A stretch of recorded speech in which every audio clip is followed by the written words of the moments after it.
अस्सलामुअलैकुम। मोहम्मद अजहर सिद्दीक अपने programme political diaries के साथ हाजिर खिदमत है। रातों की नींदें हराम। प्रेस कॉन्फ्रेंस तो कल देख ली होगी ना। कल में आपने शबाज शरीफ पीछे बैठा, दाएं एहसन इकबाल, बाएं इसहाक डार, आजम मजीद ताड़र, मरियम औरंगजेब चीख से चिल्लाते हुए, इतना झूठ के शर्म आनी चाहिए। मैंने उसमें कोई एक लफ्ज भी सच नहीं देखा। तो मैं बात करूंगा बाद में। ये मैंने आज आपसे जकार्ता मेथड डिस्कस करना है। हमारे दोस्त हैं जय खान, जान खान साहब, उन्होंने काफी जो इंफॉर्मेशन शेयर की मेरे साथ, और मैंने जो ऑपरेशन रजीम चेंज की हकीकत के बारे में बात की, तो उन्होंने मुझे ये पूरा मटेरियल भिजवाया। ये अवेलेबल है, आप जाके सर्च करेंगे एक एक चीज मिल जाएगी। लेकिन मैं उससे पहले जरा तस्वीर के उस रुख की तरफ आना चाहता हूँ कि जहाँ अमेरिकन जो सुपर पावर है, क्या जो उनकी पॉलिटिकल लीडरशिप है, ये सारा कुछ एंजॉय करती है जो हम एंजॉय कर रहे हैं।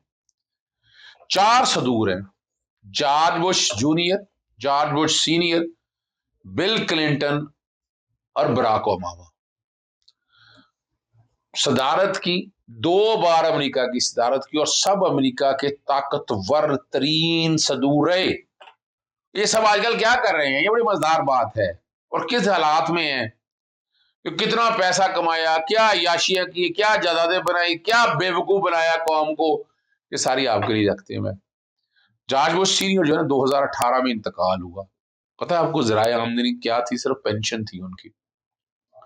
और जॉर्ज बुश जूनियर जो है, बैकग्राउंड में तस्वीरें आपके साथ चल रही होंगी, एक मल्टी नेशनल कंपनी है, बतौर कंसल्टेंट काम कर रहे हैं, और 2016 मॉडल की एक आम सी गाड़ी में सफर करते हैं। और उनकी जो मिसेज हैं लारा बुश, इस कंपनी में मुलाजमत करती हैं। बिल क्लिंटन आजकल बड़ी फर्मों और कॉलेजेस में लेक्चर देते हैं, यानी लेक्चरर हैं, और उनकी बीवी अमेरिकी कांग्रेस में सेनेटर हैं।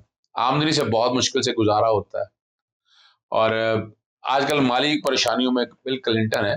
अब आते हैं आपको बराक ओबामा की तरफ लेकर। लेक्चर दे रहे हैं, और उनकी बीवी जो मिशाल ओबामा है, एक कंपनी में मुलाजमत करती हैं, और लोकल ट्रेन से आती जाती हैं,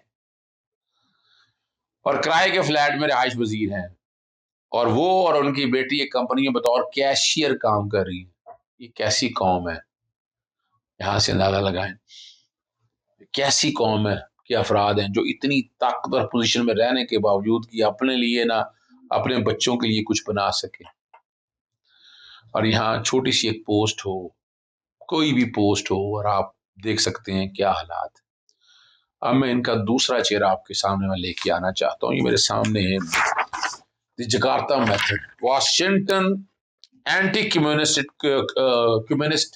crusade and the mass murder programme that shape our world. ये उसमें चीजें मैं जिक्र करते हुए, जकार्ता मेथड वाज यूज, जो किया गया वो अर्जेंटीना में, बोलिविया में, ब्राजील में, चिली में, पैराग्वाय में, और यूराग्वाय में 1970 में, 80 में 60 से 80 हजार जो लोग हैं मार दिए गए। वियतनाम में हुआ, ऑपरेशन फीनिक्स के नाम से 50,000 मार दिए गए। इराक में 1963 से 1918 5,000 मार दिए गए। मैक्सिको में 1965 से 1982 1,300 मार दिए गए। फिलीपीन में 1972 से 1986 में 3,250 किल्ड। ये वो सारी इंफॉर्मेशन बैकग्राउंड पे चल रही है। थाईलैंड 1973 3,000 किल्ड, और सूडान 1971 100 के करीब। ईस्ट टिमोर जो है 1975 से 1999 3 लाख मारे गए। निकारागुआ 1979 से 1989 तक 50,000। एल्वेसल्डोर वो 1979 से 1992 तक 75,000। और ये सारी कोलंबिया वगैरह, ये सब में पूरी डिटेल मैंने आपके साथ है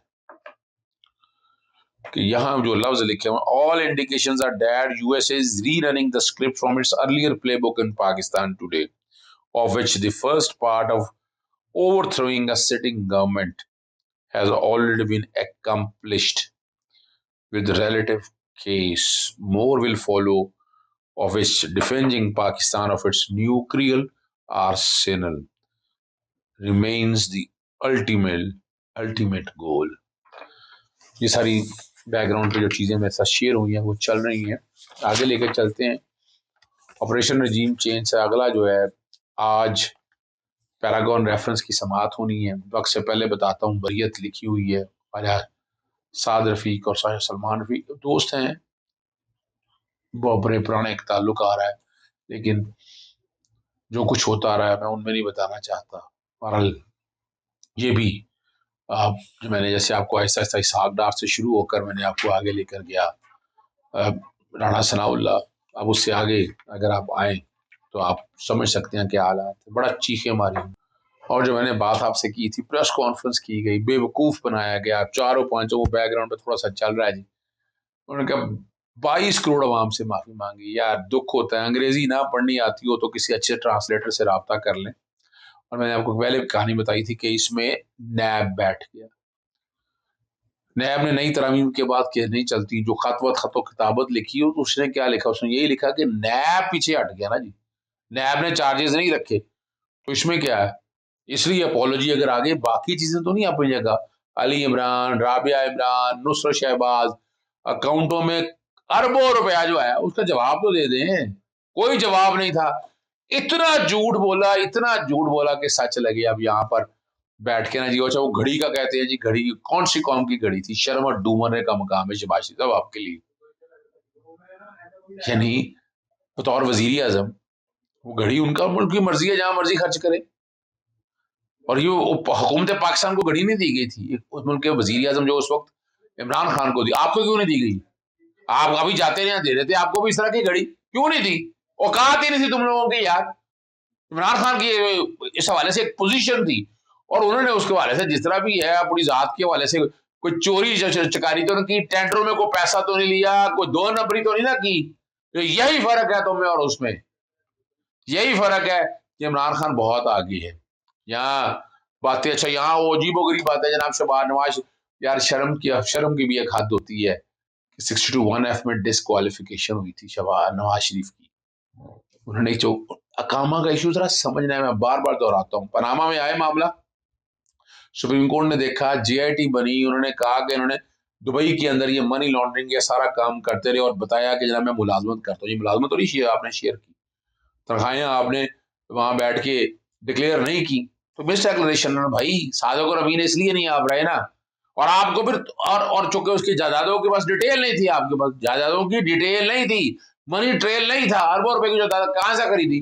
1998 का मैं 2016 पीडीडी में जजमेंट अक्सर आपके सामने पीछे रखता था, 9,36,211 रुपए तो आमदन थी आपकी। तो ये भी झूठ है। चैलेंज है आपको, आए बताएं, अगर कौम के सामने बताएं ये मनी ट्रेल कहां से आया, कैसे खरीदी, वो तो है नहीं ना आप अकाउंट में बता सके। बदनामी क्या, यानी तो यानी आप लोग मुल्क में यानी जागसाई हो रही, पूरी पूरी कौम कबूल नहीं करती आपका ये तरीका कार जो है। जागसाई तो आप लोगों ने किया, ठीक है ना जी। और जहां बैठकर इधर उधर की बातें करते रहे, क्या होना है? कुछ भी नहीं है आपके पास। इल्जाम लगाओ इमरान खान के ऊपर कि उसने ये टेंडर में पैसा लिया है, यहाँ ये किया है, कुछ नहीं है।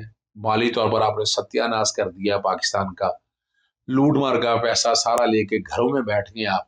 तो इस तरह तो नहीं मामला चल सकते हैं ना जी, ठीक है ना जी। अब मुंह डालते रहे जी, सैलाब ने तबाही मचाई है, 70 अरब रुपए सैलाब जदगान के लिए मुहैया किए। अब क्या करना है आपने?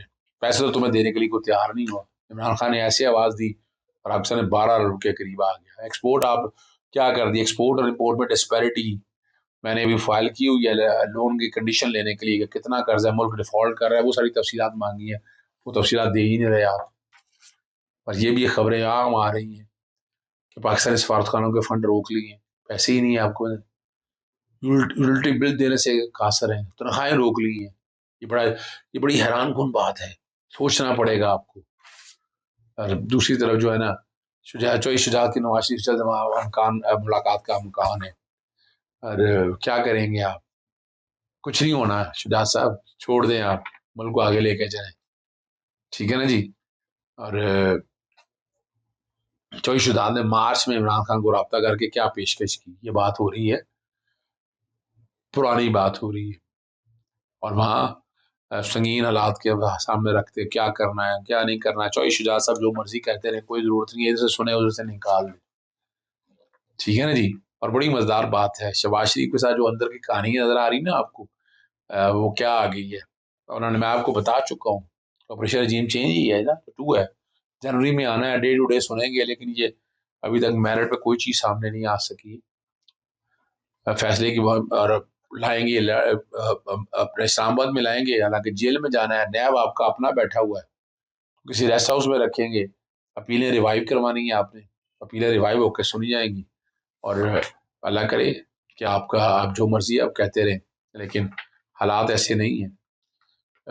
इसी तरह साबका चेयरमैन जावेद इकबाल से ओहदे से उठाने के लिए मिन्नतें करते रहे, ये या सादिक साहब ने, और मिसिंग पर्सन कमेटी के ओहदे से ना हटाने के लिए मिन्नतें की। भाई वो काम कर रहा है मान साहब का चेयरमैन नैब, आप लोगों ने ब्लैकमेल करने की कोशिश की, आप लोगों ने केस खत्म कराने की कोशिश की। मुझे बहुत कुछ पता है और मैं जिक्र नहीं करना चाहता जो नैब का सत्याग्रह। अगर अगर वो ऐसी बात थी तो इसको चेयरमैन नैब लगाते आप रखते इसको, लेकिन नहीं। वजह क्या है? आपको वो बंजस पेन चाहिए था, एक दफा ले आए तो कल एतबार नहीं होना था। और फिर इसी हालात में बात है बेवकूफ बनाने के जी खुद मुख्तार खत्म करने की समरी मुस्तरद कर दी। अब ये बेवकूफ बना रहे हैं ज़ाब्ते कानून ने, यानी ये क्या वजह है कि सर्विस को ऑप्शनल ग्रुप डिक्लेयर करने की समरी भेजी थी कि सिविल सर्वेंट डिक्लेयर नहीं किया जा सकता, खुद मुख्तारा नहीं रहेगा। नहीं अब नैब रह क्या दे दिया आपने क्या रहने दिया नैब को? नैब को ऑटोनमस बॉडी रहने देना, आप तो नहीं रहना चाहते ना। और कब तक बेवकूफ बनाते रहेंगे? ये निज़ाम आपके हाथ में नहीं है। और आखिर में इमरान खान साहब जो दो कह रहे हैं कि दो में से एक असेंबली तहलील करने के हवाले से, वो मुझे नहीं ऐसी बात नजर आती है।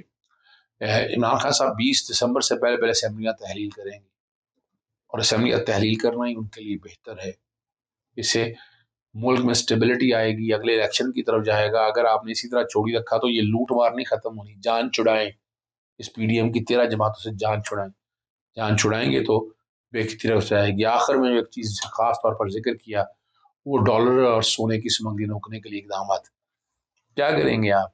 आपके अंदर हुकूमत बैठे बिना बेवकूफ बना रहे हैं, अफगानिस्तान के जरिए से हो रही है, और कुछ नहीं कर सकेंगे। बॉर्डर मैनेजमेंट आपसे नहीं हो रही है, और इन्हीं सरहदों से सोना भी निकल के जा रहा है, डॉलर भी निकल के जा रहा है, मगर आप कुछ नहीं कर सके।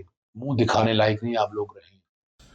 शहबाज शरीफ की बतौर वजीर आजम प्रेस कॉन्फ्रेंस, और इतने झूठ इंसान को 1000 दफा सोचना चाहिए।